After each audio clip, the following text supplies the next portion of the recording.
Hello smarties, welcome back to SC educators 360 degree maths. आज 1/4 of हम series complete करेंगे। आज है डे 15। 70 मिनट है आपके पास। वैसे देखा जाए तो प्रैक्टिकली 17 फैब को मैथ्स का एग्जाम है, तो अप्रॉक्स 70 मिनट तो नहीं बट 70 दिन है आपके पास। और 70 दिन बहुत इंटरेस्टिंग हम कर सकते हैं। जो भी साल में गलतियां की उसको भूल कर अब आगे बढ़ सकते हैं। आगे बढ़ते हैं हमारे फर्स्ट क्वेश्चन के साथ। सबसे पहले, if one root of the equation is be the reciprocal of the other then lambda। Symbol है, देखो ये सब अजीबो गरीब सिंबल्स देख के आपको घबराना नहीं है। ग्रीक सिंबल्स होते हैं अल्फा बीटा गामा एटा फेम्टो, जैसे अल्फाबेट्स होते हैं एबीसीडी, वैसा ही होता है। सो लैम्डा यहाँ पर हमको जानना है और हमको दिया रेसिप्रोकल। तो कभी भी आपको ये वर्ड दिख जाए मल्टीप्लिकेटिव इनवर्स या रेसिप्रोकल, तो आपको रूट्स या जीरोस जो है वो अल्फा और 1/अल्फा लेना है और जानबूझकर product of zero he use करना है, जो कि होता है सी बाई ए, ताकि ये कट जाए। तो 1 इक्वल्स टू सी। सी की वैल्यू है मेरी ये, यानी लैम्डा -5 अपॉन ए, जो कि है मेरा 3। 3 उधर गया, so 3 is equal to lambda -5। -5 उधर जाके ऐड होगा, सो 8 इक्वल्स टू लैम्डा, यानी लैम्डा की वैल्यू आई मेरी 8। That is option C. I hope समझ में आया। बहुत ही इजी इंटरेस्टिंग क्वेश्चन, राइट। आगे बढ़ते हैं सेकंड क्वेश्चन की तरफ। Write all the values of k for which the quadratic equation has equal roots। Equal roots, अब इक्वल रूट्स होता क्या है तो मैं आपको बता दूं यहां पर, वेरी इंपॉर्टेंट, कि d होता है डिस्क्रिमिनेंट, जो कि मिलता है b² - 4ac से। अब इसके 3 सिनेरियोज होते हैं, ग्रेटर देन 0, इक्वल टू 0 और लेस देन 0। इस सिचुएशन में नो रियल रूट्स, ठीक है ना, नो रियल रूट्स, यार लग नहीं रहा, इक्वल रियल रूट्स और डिस्टिंक्ट रियल रूट्स। यानी जो तुम मिडल टर्म स्प्लिटिंग करके एक्स की 2 वैल्यू ढूंढते हो ना, वो एकदम अलग अलग आएगी फर्स्ट सिनेरियो में, सेम टू सेम आएगी सेकंड सिनेरियो में, और ये थर्ड सिनेरियो में ये रूट्स आ ही नहीं सकते। आई होप समझ गया तू। अब इक्वेशन हमको दिया हुआ है x² + kx + 64 इक्वल्स टू 0। देखो भैया, अब यहां पर बोला है इक्वल रूट्स, तो इक्वल रूट्स देखते ही समझ जाना है b² - 4ac equals to 0। b² मतलब k का स्क्वायर माइनस 4a है 164। अब ये k² हो जाएगा हमारा 64 इंटू 4 होता है हमारा 256। सो 256 इस साइड आएगा 444, और ये हो जाएगा 16 ± 16। k की 2 वैल्यू आएगी, find the roots of the equation so obtained.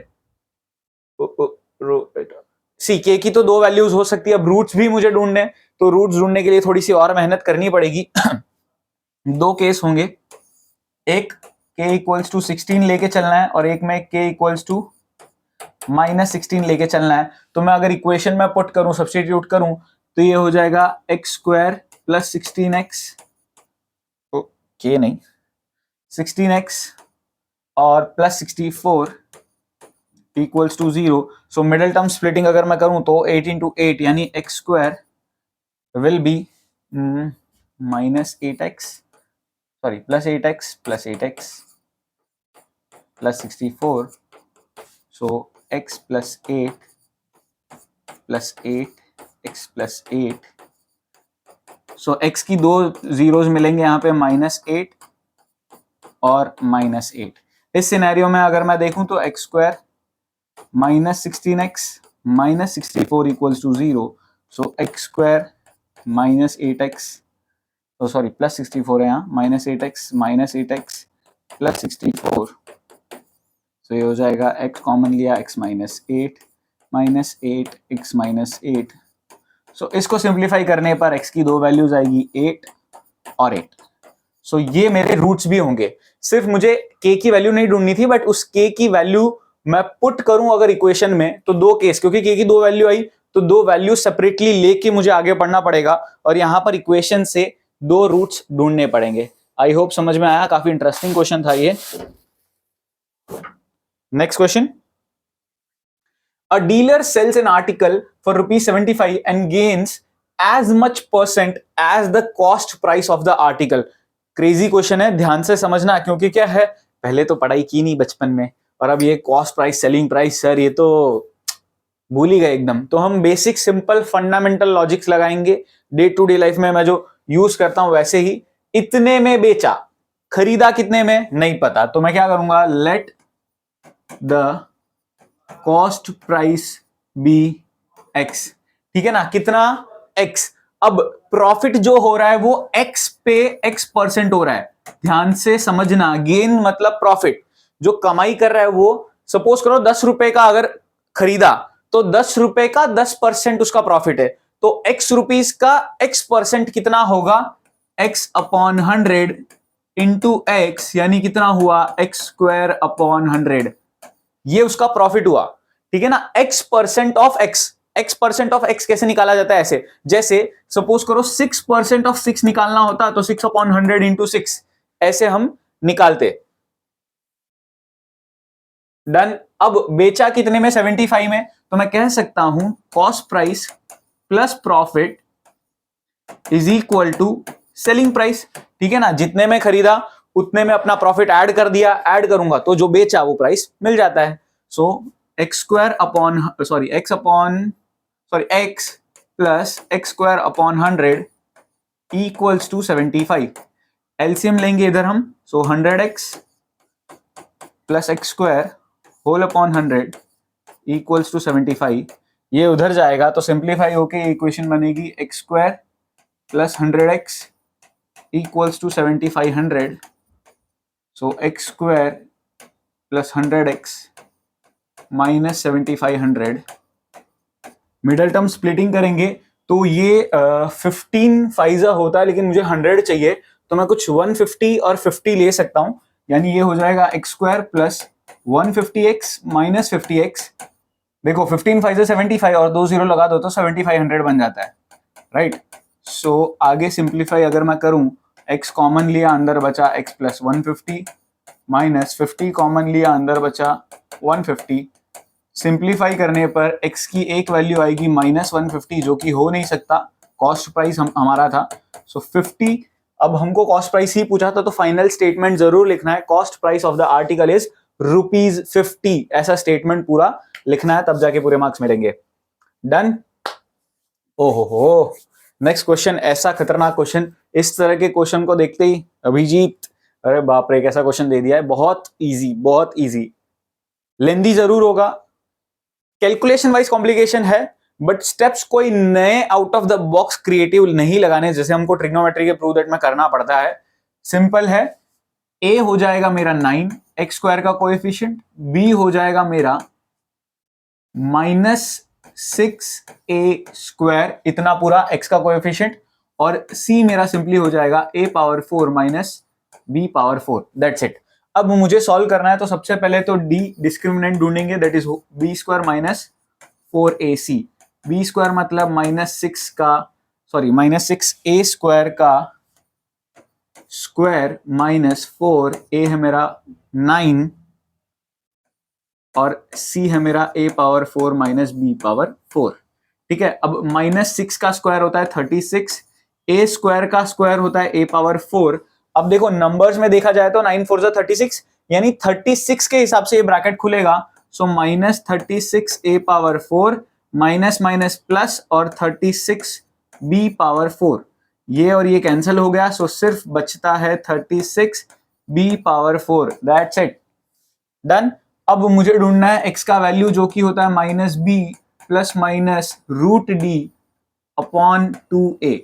अब देखो माइनस b की वैल्यू हो जाएगी मेरी -6a² प्लस माइनस, ध्यान से समझना, अगर ये है d तो √d हो जाएगा मेरा इसका स्क्वायर रूट, 36 का स्क्वायर रूट होता है 6, b⁴ का स्क्वायर रूट होता है b⁴, ठीक है ना, याद से समझना, इसमें कंफ्यूजन नहीं होना चाहिए। b⁴ का स्क्वायर रूट लूंगा, यानी 2 पावर से डिवाइड बाई 2, पावर को डिवाइड बाई 2 करूंगा तो ये मुझे मिलता है, सो ये बन जाएगा 6b² अपॉन 2 और a की वैल्यू है मेरी 9। अब ये माइनस माइनस तो प्लस बन जाएगा, यानी 6a² plus minus 6b² whole upon 18, ऊपर से कॉमन निकलेगा 6, अंदर बचेगा a² plus minus b² whole upon 18, so 6 1 जा 6 3 जा, यानी फाइनल आंसर होगा मेरा a square plus minus b square whole upon 3। ये मेरे x के वैल्यूज होंगे। दिखने में कॉम्प्लिकेटेड लग रहा था, बट देखो मेरे को नहीं लगता इतने डिफिकल्ट भी स्टेप्स है। बहुत सिंपल बेसिक कैलकुलेटिव मैथ्स एकदम अच्छा होना चाहिए, वहां सिली मिस्टेक नहीं होनी चाहिए, दैट्स इट, और कुछ नहीं। और आज का कोड बता दूं 5132 5132। नेक्स्ट क्वेश्चन क्या कह रहा है कि the side of a square exceed the side of another square by 4 centimetre. ठीक है, दो स्क्वायर है, एक की साइड x मानता हूं, दूसरी की y मानता हूं। तो पहली इंफॉर्मेशन यही है कि दोनों का डिफरेंस 4 सेंटीमीटर है, यानी जो बड़ा स्क्वायर है उसकी साइड छोटे स्क्वायर से 4 सेंटीमीटर ज्यादा है। इसको आप चाहो तो ऐसे भी लिख सकते हो x is equal to y plus 4, दोनों का मतलब सेम ही हुआ। अब the sum of the areas of the two square is 400, यानी इसका एरिया का स्क्वायर। अब स्क्वायर का एरिया कैसे ढूंढता हूं, side into side, x into x कितना होगा एक्स स्क्वायर। सेम तरीके से इसका एरिया कितना होगा वाई स्क्वायर। तो इन्हीं का सम यानी x square plus y square जो है वो बराबर है 400 के। तो हमको ढूंढना है साइड्स ऑफ द स्क्वायर, यानी एक्स और वाई की वैल्यू ढूंढनी है। यहां पर ही बच्चे कंफ्यूज हो जाएंगे, बट बहुत इजी क्वेश्चन है। माइनस वाई को उस साइड भेज दूं तो एक्स हो जाएगा 4 प्लस वाई। ये मैं सब्सटीट्यूट कर दूंगा इस इक्वेशन में, यानी 4 प्लस वाई का whole square plus y square equals to 400। A square plus b square plus 2ab मतलब 2 into 4 into y 8y। That's it, इतना सिंप्लीफिकेशन। अब y square 2y square 8y 16 और 400 इधर आया तो माइनस 400। सो ये हो जाएगा 2y स्क्वायर प्लस 8y और 16 अगर इसमें से जाता है तो माइनस 384। 2 कॉमन लेके सबको 2 से डिवाइड कर देता हूं, इक्वेशन थोड़ा छोटा होगा तो calculation wise easy. Plus 4y minus 192, ऐसा कुछ मुझे मिलता है। अब तक तो ये चीज हो गई। अब आगे देखना है 20, ये 18 और 19 होना चाहिए, मल्टीप्लिकेशन करें तो। सो 18 इंटू 20 करें तो 360 मिलता है। नहीं 200 चाहिए ना, 200 तो 13 14 कहीं पे कुछ गड़बड़ होनी तो नहीं चाहिए। तो 192 का मिडिल टर्म स्प्लिटिंग के लिए फैक्टराइजेशन ही कर लेते हैं। 2 8 9 जा 18 6 2 4 8 2 2 4 2 12 2 6 2 3, तो 2 4 6, बट 3 एक ही बच रहा है। तो यहाँ पर कुछ तो छोटा छोटा गड़बड़ है। 384, हाँ 384 का आधा, but 2y square the sum of the areas of two squares. ठीक है, और 4 ही था ना वो 3 1। सो 3 to the 6 to the 12 और ये हो जाएगा 16 और 12 हो गया। So y square plus 16y minus 12y minus 192 equals to 0। So y common लिया तो y प्लस 16, इधर माइनस 12 कॉमन लिया तो अंदर y प्लस 16। सो एक y की वैल्यू आएगी माइनस का 16 जो कि पॉसिबल नहीं है। So y so y equals to एक आएगा 12। सो दिस इज करेक्ट, यानी y की वैल्यू तो मेरी 12 ही आएगी, इतना मुझे पता चल गया। सो x मेरा 4 प्लस 12 यानी कि 16। सो 16 एंड 12 ये दोनों मेरे स्क्वायर के साइड्स होंगे। आई होप समझ में आ गया, बहुत ही इंटरेस्टिंग मजेदार क्वेश्चन था। Next, the age of a man is twice the square of the age of his son. 8 years hence the age of the man will be, the age of a man is twice the square of the age of his son। ठीक है, तो man की as मैं x मानता हूं और सन की as जो है वो y मानता हूं। अब मैन की जो एज है is twice the square of the son age, y square का ट्वाइस यानी 2y स्क्वायर। बहुत अलग तरह का रिलेशन दिया हुआ है यहाँ पे, इस तरह का इक्वेशन जनरली देखने को नहीं मिलते क्वेश्चंस में, बट इस तरीके से इंग्लिश से मैथ्स में कन्वर्जन आना चाहिए। अब क्या बोला है, 8 years hence 8 साल बाद the age of the man will be 4 years more than 3 times the age of his son. सबसे पहले तो 8 साल बाद men हो जाएगा x+8, son हो जाएगा y+8, पहली चीज.